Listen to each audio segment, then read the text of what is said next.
Rishi Sunak really stop the boats if he can't even stop his own MPs from trying to rip up his plans? Now, around 30 MPs on the right of the party, including former Immigration Minister Robert Jenrick, although up until now, he's never really been considered on the right, but there we are, they're expected to attempt to amend the wording of Rishi Sunak's Rwanda bill next week to make it much harder to appeal being deported from the UK than they would be under the current government's plans. This has all the hallmarks of a real intra-Conservative row, doesn't it, Kate Andrews? It does, but it also seems like it's a topic that the Conservatives want to fight the next election on. So there's a very real chance that this is going to be a national conversation for a long time, not just a feud within the Tory party. It's one I find terribly depressing. I've called the Rwanda Scream a cruel gimmick before, and I'm just very happy to double down on that. It is, of course, reasonable to want to... I can't believe I'm agreeing with Kate Andrews for the second time today. What's going on? What's going on? What parallel universe have I stepped into? Yeah, it is cruel. Know who's coming in and out of your country, and the current asylum system, which is completely broken, and the levels of illegal immigration to the UK. These are not some kind of de facto immigration system. They must be improved and reformed.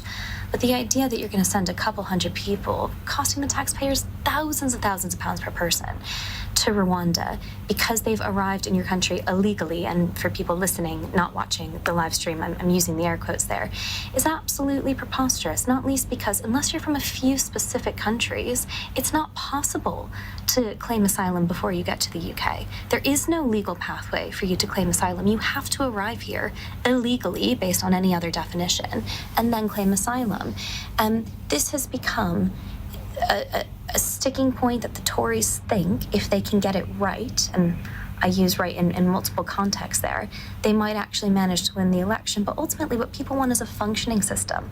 They don't want a cruel system, and they don't... I mean, she's literally 100% correct.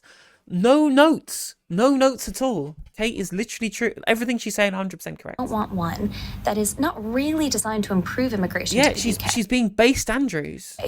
But designed to cause some in theoretical warning that if you arrive to the UK illegally, you might be one of the 200 deported to Rwanda.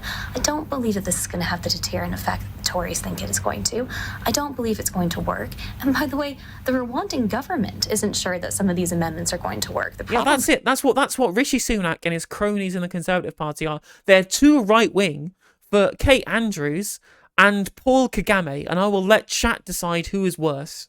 For the right of the party and government saying, well, we're not sure we'll sign up to that because we don't want to breach certain international conventions. It's certainly a headache for Rishi Sunak, not least because my suspicion, and I could be wrong here, but my suspicion is that this is not the topic he would like to be fighting the election on.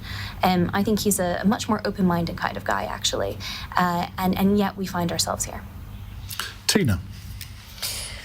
Well, I very much support the Rwanda plan. I will wait to see what happens to this specific bill during its passage in the Commons before, because I mean there are certain people who fear that it might not even get through the Commons. I mean there is some speculation that if those MPs who have tabled amendments to strengthen the bill are not able to succeed, that they could join forces with the opposition parties and vote the bill down at third reading because they judge it to be unworkable. I don't know how real a prospect that is. They aren't brave enough. I think if they don't do that, then the bill as it stands will come to the House of Lords. And I'm sure that there will be attempts there to dilute it because there always are. I think this topic of immigration, both illegal and legal, is one that matters to a vast number of people in our country. I think it was interesting that you said... For the right reasons? Yes, I do, actually. I think that when it comes to illegal immigration and what we've seen in terms of, the boats crossing the channel over the last couple of years, I mean, people feel, incensed by the fact that there is the sort of unfairness of it, really, that people are using sort of methods such as that when many of them, if not most of them, are economic migrants who have very good reasons, personal reasons, to want to better themselves and leave where they are coming from. She has no evidence that there are lots of these economic migrants. No evidence whatsoever. And I have evidence that proves the contrary, and that is 75% of asylum claims are accepted upon appeal. So the vast, vast majority of these are asylum claims, and there are asylum claims that are also founded asylum claims, given what we know about the rate at which they're accepted. So she's just wrong. She's just making shit up. But are going about it in a way which is completely counter to, what we would consider to be, proper. And, we were talking before about following sort of the letter of the law, about, sort of just upholding those kind of various principles that are important to us. And I think when it comes to legal immigration, which has become, the sort of net numbers have become, extraordinarily high, that, there's a demand for that to be decreased because of the pressures this brings to bear to public services, whether it's the health service, whether it's local housing, whether it's schools, or even people who are... There's pressure on schools and housing, is there? Oh, that's a weird thing to get mad about, the pressure on schools and housing. Was it those same houses that you've continually failed at hitting your targets of building new ones for? And also those schools that are collapsing because of concrete that hasn't been replaced, even though there was a plan to replace it in 2010 that your government scrapped? Weird, that. Strange. Doing work which is low-skilled or unskilled. And they, they're in situations where... they're feeling all the time that, they are, they're not able to sort of really kind of, I think, well, to give you one example, there are jobs now sort of in... It's interesting that she's stuttering over her words. It's almost like she knows what she's saying is a load of baloney. It's like she knows what she's saying is total, absolute garbage nonsense. And so she's trying to find any kind of chop logic that she can to justify her nonsense. She must know that she's saying absolute baloney. Sort of some of these big distribution centres and fulfilment centres, which are actually quite decent jobs in terms of the money that they pay. And the Labour Party and the unions will sort of, often dismiss these jobs and sort of say, they're sort of really sort of, they're poor and this, that, and the other. When actually, for unskilled work and the terms and conditions that they offer, they're much better than what has been available before. And we've got a situation where we've got hundreds of thousands of people who are on unemployment, going through the welfare system, who are not taking some of these jobs. They are sort of very attractive to those who are coming in on student visa, family dependents, all that. That's within the government's remit. I mean, the government can control that. Well, and and I think. And even if asylum seekers do come here, gain refugee status, become naturalised, and then get jobs in fulfilment centres, that's still increasing the productive capacity of the economy and increasing demand at the same time. That's not a problem. The only problem is, of course, is that any additional tax revenue from that increased productive capacity should be put forward to be spent on the additional infrastructure to deal with the additional population, which you've not been investing in. That's your fault.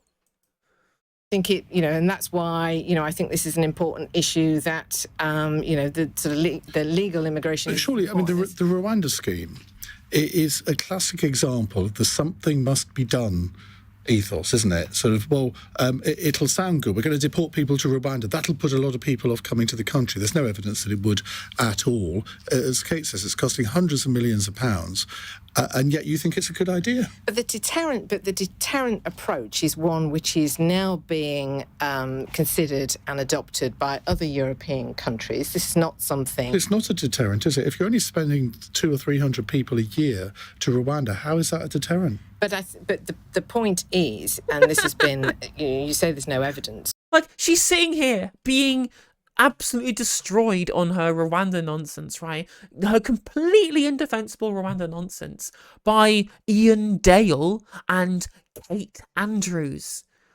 Ian Dale and Kate Andrews are too left-wing for this Baroness. You cannot justify her completely unjustifiable nonsense. But the Albania arrangement has clearly shown what can happen when people know that if they arrive illegally. Exactly, there we go. Exactly, doing the Sunak. Oh, okay, you're challenging me on this indefensible thing with Rwanda that's been shown to be a complete failure in basically every single regard, both morally, legally, and in terms of its intended purpose of acting as a deterrent. Right? All of that's completely failed. But we've got this agreement with Albania, and I'm going to deflect onto this one success that we have on asylum policy.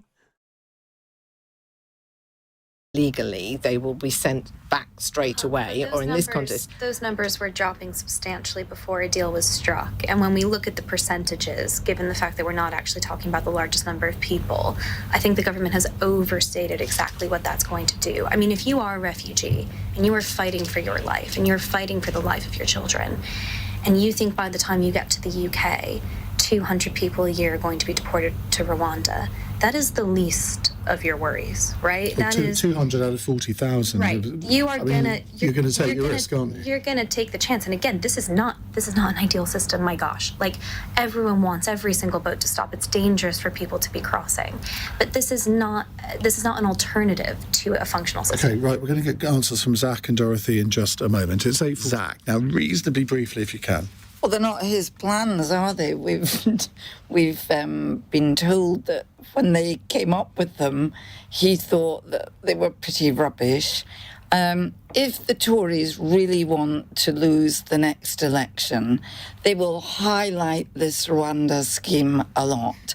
It must be one of the most ridiculous policies I've ever heard of in the whole of my life, and I'm 71. I personally think it's immoral, but more to the point, it's ludicrous. Other countries are considering similar schemes, aren't they? They're not considering this scheme. Well, not this one. Nothing is as similarly ludicrous as this scheme. And you rightly point out, these are people coming who are absolutely desperate. They're not coming, for a nice holiday job picking apples. They're coming from countries like Eritrea and Iraq and Afghanistan. Think of all the risks that they face in their own country and the risks they face coming here.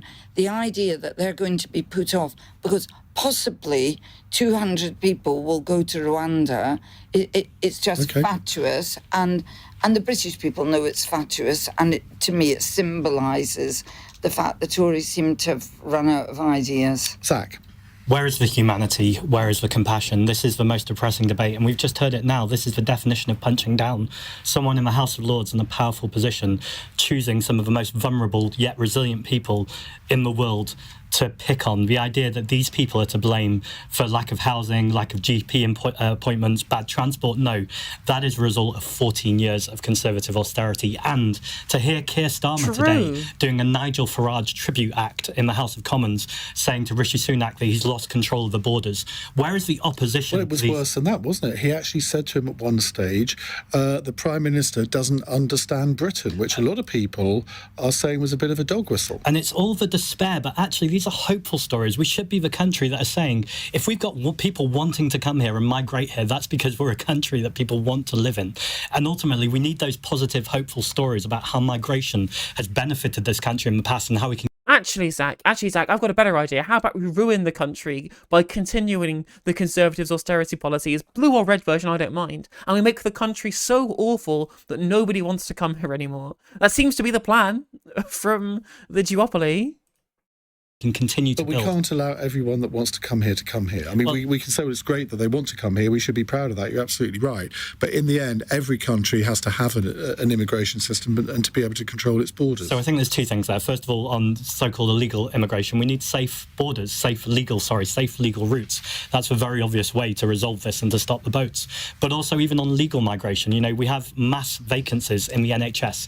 Of course, there's a conversation around brain drain and not taking some of the most talented from other countries, but ultimately, again, when you have these vacancies, to then kind of demonize migrants is a completely incoherent system, and ultimately what we need here is compassionate, sensible politics, and that's totally lacking from the Labour Party and the Conservative Party. Naturally, the Green Party will step forward. It is odd that we're cracking down on healthcare workers and who they can bring, given those huge vacancies. I mean, it is a very, very odd choice, and you say it's 14 years of Tory government. I would just say it's government. Look at everything we've listed in which there are shortages.